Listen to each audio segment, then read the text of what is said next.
sense that we are at the tail end of the presentations because, good afternoon, we are going to present to you RestEasy, Finding Peace in Loss. This is going to be a virtual funeral planning platform. So I want you to meet Jill. Jill is a single mom. She works full-time as a nurse.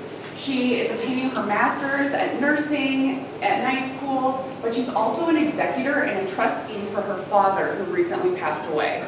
So imagine the process that Jill is going through. She's grieving, she's mourning, but she also has so much on her plate. Don't worry, we're here to help Jill rest easy. As you're looking at the death care and funeral planning industry, it is massive. So if you look at this, over 3 million people died in 2022.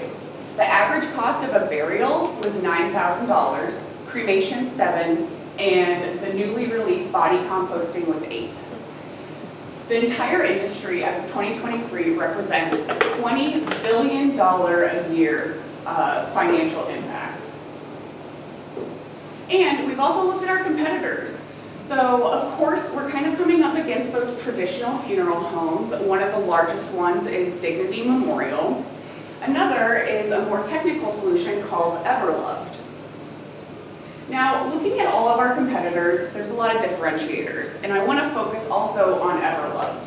So Everloved has kind of recreated the traditional process of a funeral. What we want to do is provide more diverse options for people who are at a very stressful time and looking to create a plan for their loved one.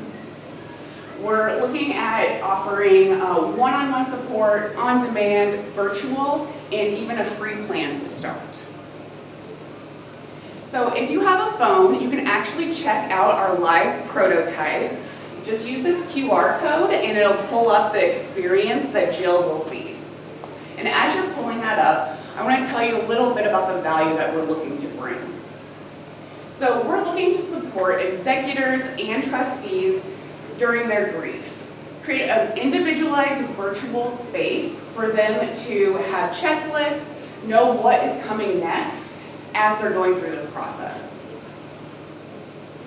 Now I'm going to hand it over to Paul, who's going to dive in more. All right, thank you, Colleen. So let's get the 411. The average time for an executor or trustee of managing the process of the funeral planning once they've lost a loved one is about 90 to 120 days.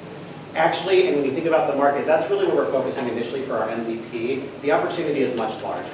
The average process to go through and actually complete the entire closing of an estate, whether they have financial retirement plans, whether they have a home, their assisted living, distribution of their tangible goods, that takes over a year. So this is actually a very long process that we can actually really engage with our users. So who we're focusing on in the beginning, executors and trustees that are individuals that are generally going to be a family or friend will be taking care of the process.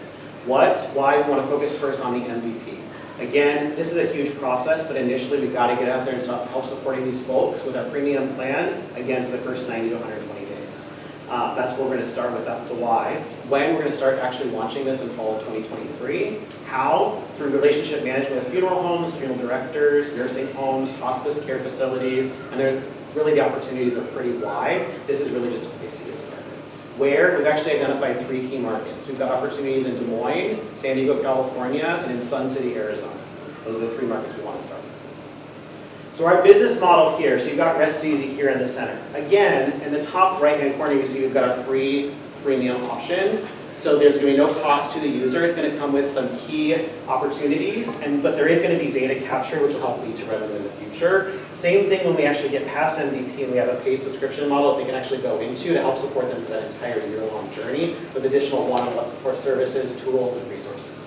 So more revenue coming through there. We also are going to have a marketplace that's going to link them, and all of these channels, Amazon Funeral Homes and others, are going to feed back revenue directly to us because we're actually channeling potential folks to them. Go-to-market plan. So in June of 2023, we complete our customer discovery, 10 folks across these 3 key markets. July of 2023, we're on finalize the prototype. Okay, and then we want to move through and kind of get through iteration, develop our MVP, and then really 2024, we're going to hit the market running. Financial projections, again, $20 billion a year. We believe within 3 years, we're going to focus on 1/10 of 1%, which is $20 million. Okay, 1/10 of 1%. this is the team. Thank you so much for your time.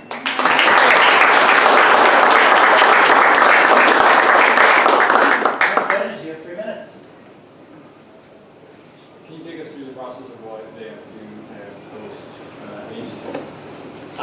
When someone passes away, I mean, really, that's the compete. So if you actually pulled up, I don't know if you're able to, but in our demo, we didn't want to take the additional time. So while we're asking questions, if you want to look at the demo, it actually will give you an idea of where to start. So it's going to help walk them through the process. Some of the first steps are, hey, do they have pets that need to be taken care of? We need to start getting access. If you don't have a will in place, you're going to need to get some things taken care of. You're going to get a death certificate so you can actually get access to the bank, so you can actually talk to the insurance companies, you can get information from the doctor's office. I think there's a lot of steps that need to be completed, and it's going to walk you through step by step, really kind of post-haste component, which is like, hey, in the first 24 hours, you need to do these 5 things. What needs to happen in the first week, and then throughout the year. And there's going to be an opportunity, because think about like project management, where if there are individuals in your family that want to help support, we can help connect them where they can kind of outsource some of that, and it'll actually ping that person through text to say, hey, you're going to help out with X, let us know what you finished. How has the partnership and this feedback from partnering with funeral homes and offering Yeah, so we interviewed quite a few people that were specific to being trustees and executors, and a lot were commonly said that they felt like they were upsell during the funeral planning process. And we also think that there's a lot of potential with technology and maybe even to partner with funeral homes to add this as an additional service white labeled. Just to add to that, so 83% today of funeral homes are actually family owned. And so initially they're definitely like, we don't want you in our playground, but the reality is if you look at those 83%, they're obituary and memorial sites, which is also what we have, they're terrible. They're not great because they don't have the money to spend on it. So our goal is to partner with those funeral homes and say, hey, through our partnerships, we just want to offer you this free service. We're not trying to take your business, we're trying to make it easier for your customers, and also we want to give you a better site, which over time, if that experience is great, that's going to lead to additional revenue for us. Can you share the story of your interviewee who led to 15 others? Yes, so I interviewed somebody who had their father pass away. It was the first time they had ever experienced a death of a loved one. And her father did not pre-plan his funeral. And that created a ton of stress within the family to try to get everything together. But what was most interesting is that lack of pre-planning prompted 15 other people to then go pre-plan their funeral in advance, including the wife. I wonder in terms of a lot of great information on expertise here, are you all actively working in this space, or is this all? We met this weekend. And both had a similar idea with funeral care. And neither one of us are from the death care industry. My background is in HR, organizational development, and people operations. So that's where I started my career. And I'm in software development and UX design.